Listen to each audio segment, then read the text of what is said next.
And welcome back to Soda City Live, everyone. As you know, October is coming up soon, and it is Domestic Violence Awareness Month.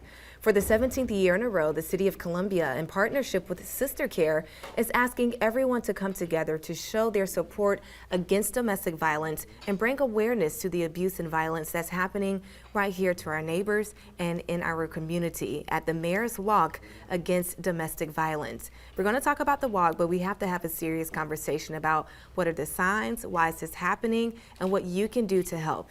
To join me to help facilitate that conversation and to give us some important details is the Executive Director of Sister Care, Leah Y. Civic.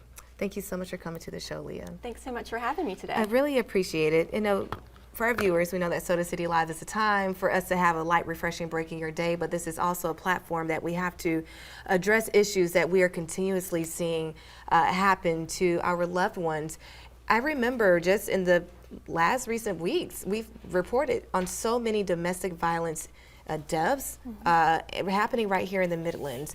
I will start with, what are the signs that people need to know in order to recognize that they are in a domestic violence situation?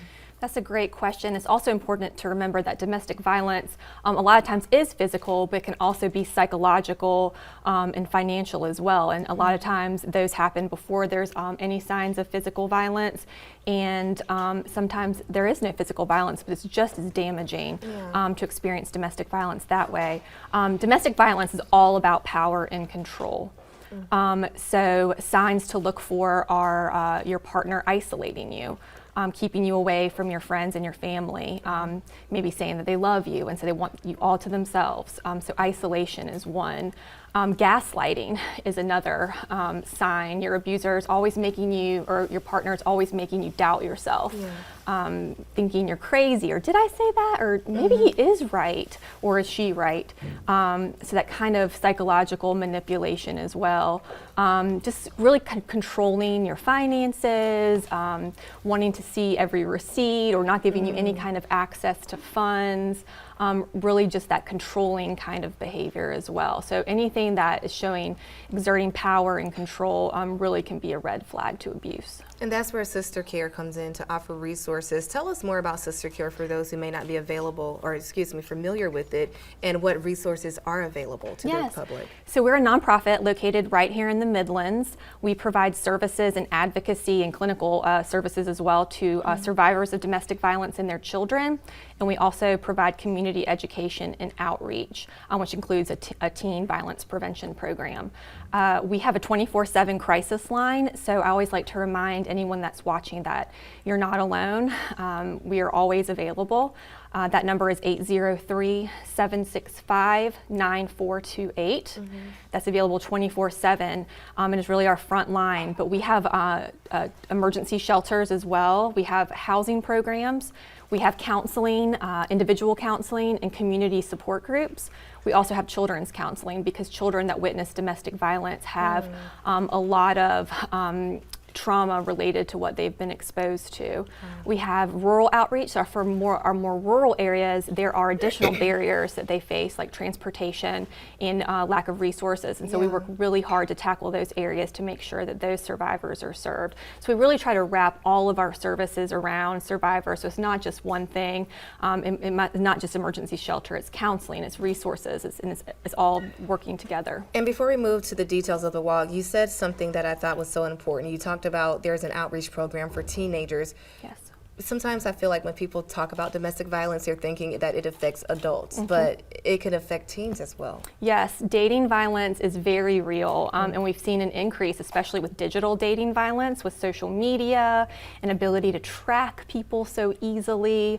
And we just really preach that love is respect, because, you know, a lot of times, you know, he loves me, he's texted me 817 times today, he must really love me. Or he doesn't want me to hang out with my friends, he wants me all to himself, he loves me. So we go out into schools, we work with Boy Scout groups, Girl Scouts, any kind of civic group with any 6th graders all the way up to 18-year-olds to teach them about healthy relationships and relationship red flags, because we want to stop it before it starts. Those are all good points. Thank you so much for explaining that. Let's talk about the walk that's coming up next Saturday on October 7th. How can the community come out and support and raise awareness against domestic violence and all of those things that you just explained to us. Yes. So domestic violence is a hard topic to talk about.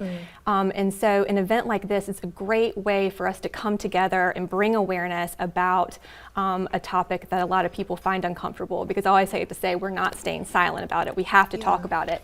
This event has so much energy. We have a survivor speaking.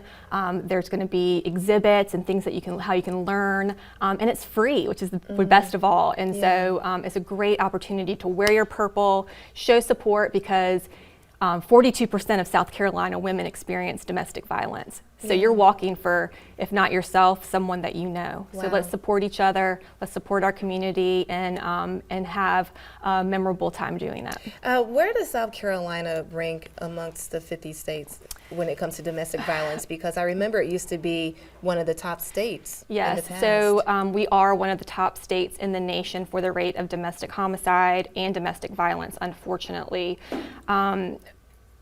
The national average is 33% of women experience domestic violence, and we are 42%.